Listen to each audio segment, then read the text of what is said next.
Halo teman-teman, salam sehat selalu untuk kita semua, salam sejahtera dengan saya Bung Ropan. Dan kembali kita akan ngobrol, ya, bicara dengan pemain-pemain yang nantinya kita akan naturalisasi untuk bermain di tim nasional, terutama mereka yang bermain di Heerenveen. Karena kemarin tuh di Eredivisie, itu Liga Utama di Belanda, Heerenveen itu bertarung dengan klub yang punya nama besar, Ajax Amsterdam. Ajax berada di peringkat kelima sementara di klasemen, sementara juga bagi Heerenveen ada di papan tengah, ada di urutan ke-11 dari 18 tim yang ada di Eredivisie. Ini menarik, bermain di kandang mereka, di Stadion Abel Ansur ini, Tom Haye dan kawan-kawan, ya, itu mampu memenangkan pertandingan dengan 3-2. Artinya ada 5 gol yang terjadi. Sempat unggul sebenarnya dengan 3 gol duluan, ya, tapi kemudian dikejar, akhirnya menjadi 3-2 dalam pertandingan ini, tapi tidak mengapa, yang penting 3 poin bagi tuan rumah. Nah, saya mau bicara di sini dengan bagaimana kalau pertandingan sebelumnya menghadapi klubnya Ragnar Oratmangun Sittard, ya, Fortuna Sittard, bermain imbang 3-3. Tom masuk di babak kedua. Sekarang Tom dimainkan oleh pelatih Kees van Wonderen itu sejak menit awal. Artinya dia masuk di starting 11 Heerenveen dan tidak tergantikan. Dia bermain selama 90 menit dan menjadi salah satu otak permainan, ya, dari Heerenveen. Bahkan dia itu masuk di salah satu 4 pemain Heerenveen dengan poin tertinggi. Ya, kalau diberikan nilai itu sampai 7,3, ya, nilai dari seorang Tom Haye. Nah, Tom Haye ada di lapangan, sementara pemain lainnya yang tinggal diambil sumpah, Nathan Cho, tidak bermain dalam pertandingan ketika melawan Fortuna Sittard, tapi dia mengawali debut ketika melawan Ajax. Mainnya memang sudah di penghujung laga, menjelang babak, ya, waktu normal berakhir, dia masuk di menit ke-89. Kees van Wonderen memainkan Nathan untuk menggantikan salah satu yang mencetak gol dari 3 gol Heerenveen. Masraoui keluar di menit 89 dan Nathan mendapatkan kesempatan. Ini debut dia bersama dengan Heerenveen setelah dipinjamkan dari Swansea, ya. Dia bermain. Sudah cukup bagi Nathan, tapi dia merasakan atmosfer bermain di tim bersama dengan Tom Haye bersama-sama, dan mereka bisa memenangkan pertandingan. Di sini selain Tom Haye yang sedang dalam proses naturalisasi, namun Tom Haye ini sedang menunggu karena ada masa reses DPR RI, mestinya surat-surat mereka, dokumen sudah selesai akan disodorkan, tapi karena ada reses sampai di awal Maret yang akan datang, itu tertunda. Sehingga ini pun masih menjadi tanda tanya apakah proses dari Tom Haye ini yang banyak dinantikan, banyak ditunggu oleh penggemar sepak bola tim Indonesia untuk bermain bersama dengan pasukan STY di saat menghadapi Vietnam pada tanggal 21 Maret yang akan datang, ketika kita bermain pertama kali di GBK di Gelora Bung Karno ini, sebelum kita 5 hari kemudian menuju ke Hanoi, Stadion Maidin, menghadapi tim yang sama. Nah, orang ingin melihat Tom, tapi dengan masa reses ini yang tertunda, sehingga ini masih tanda tanya. Semoga itu dikejar habis, dikeber habis, sehingga Tom Haye itu bersama dengan Ragnar Oratmangun bisa bermain, ya, dalam pertandingan tanggal 21. Ini harapan kita semua, tentunya berkejaran dengan waktu hanya dalam waktu 2 pekan, ya, 2 minggu di sini. Tom sudah memperlihatkan kapasitas dia sebagai sebagai pemain yang bermain di Heerenveen, dan ada satu tembakan dia, tembakan bebas, karena ini pemain yang ahli, kuat, spesialis dalam bola-bola mati, tendangan bebas, tendangan penalti, semua dia bisa melakukan dengan baik, dan itu yang tidak ada di tim nasional kita. Punya pemain yang spesialis mengambil tendangan bebas jika ada dari luar kotak penalti atau dari sepak pojok, dan bola-bola harus set piece. Ini ahli dari seorang Tom Haye, dan terlihat sekali ketika melawan Ajax, kepemimpinan dia bermain dengan 2 double pivot di tengah. Ketika Wonderen memainkan itu ada 4-2-3-1 formasi melawan Ajax, dan Tom Haye yang mengatur ritme di tengah. Satu momen itu yang dia lepaskan untuk mengena mistar gawang dari lawan, dan nyaris saja membuat gol di sini. Nah, di pihak Ajax itu ada satu pemain yang sebelumnya dari tahun kemarin sudah digadang-gadang ingin diambil untuk naturalisasi, namun tidak jadi. Tristan Goyer ini pemain muda, masih 19 tahun, dan dia sudah dimainkan dari U18, U19, U21, dan sekarang sudah masuk di tim utama. Dia bermain di posisi bek kanan ketika Ajax tampil melawan Heerenveen, dan ini pemain bagus, tidak tergantikan, luar biasa bagi Tristan Goyer ini.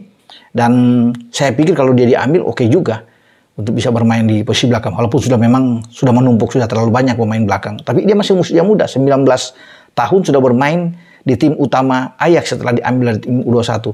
Ini pemain yang ayahnya itu ya punya nenek itu dari Maluku, ya, dari Ambon.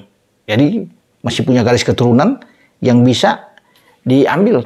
Namun semua kan tergantung dari STY untuk melihat. Karena kebutuhan yang ada sekarang kan di posisi depan. Posisi depan, tengah, dan mungkin kiper. Ya, penjaga gawang yang ada. Tapi semua berpulang kepada pelatih Korea tersebut untuk bisa melihat apakah Tristan ini bagus untuk diambil. Karena dengan usia yang masih sangat muda bermain di belakang dan sudah masuk di tim utama.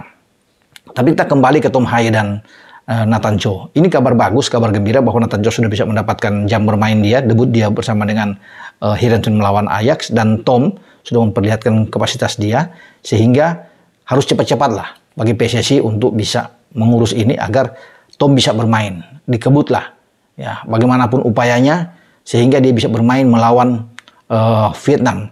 Kalaupun tidak terkejar di tanggal 21, masih bisa bermain di tanggal 26 di saat kita akan bertandang ke Maidin Stadion di Hanoi.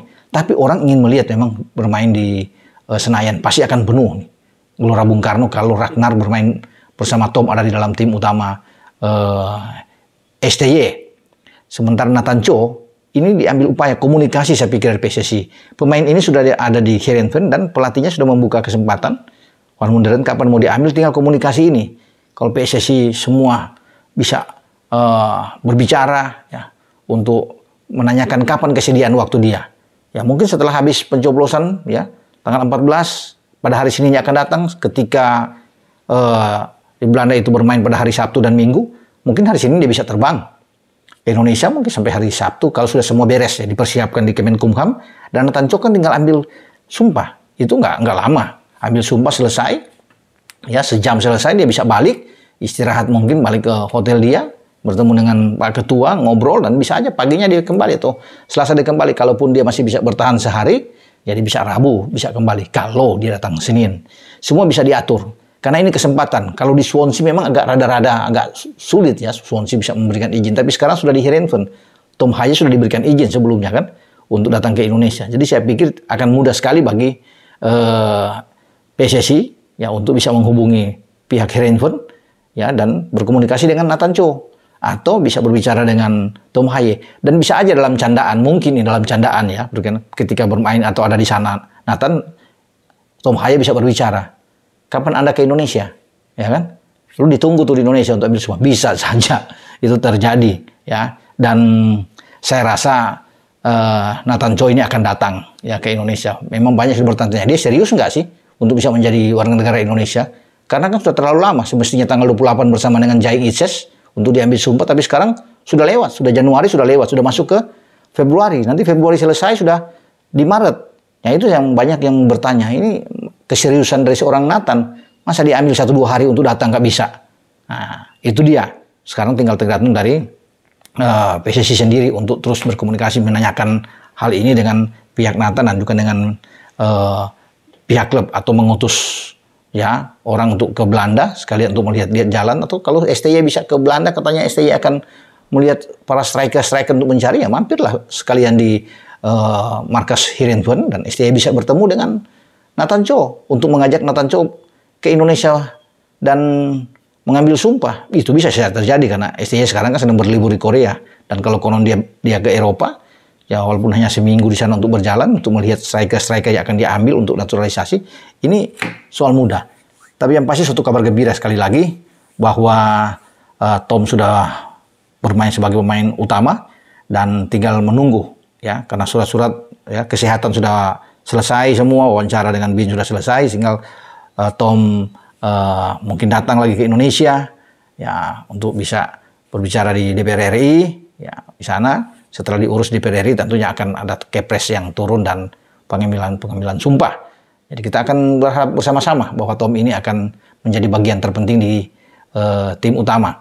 Nah, kita sebentar lihat ya. Saya nonton pertandingan ini terus berulang-ulang bagaimana dengan penampilan dari Heerenveen dan Tom khususnya, melihat cara bermain dia, passingnya akurat sekali yang dia berikan terhadap teman-teman dia, dan sangat bagus sekali ya. Ya kalau kita bisa melihat ini ya, tengah gawang Itu dia. Tom Haye barusan kena mister gawang ya. Luar biasa.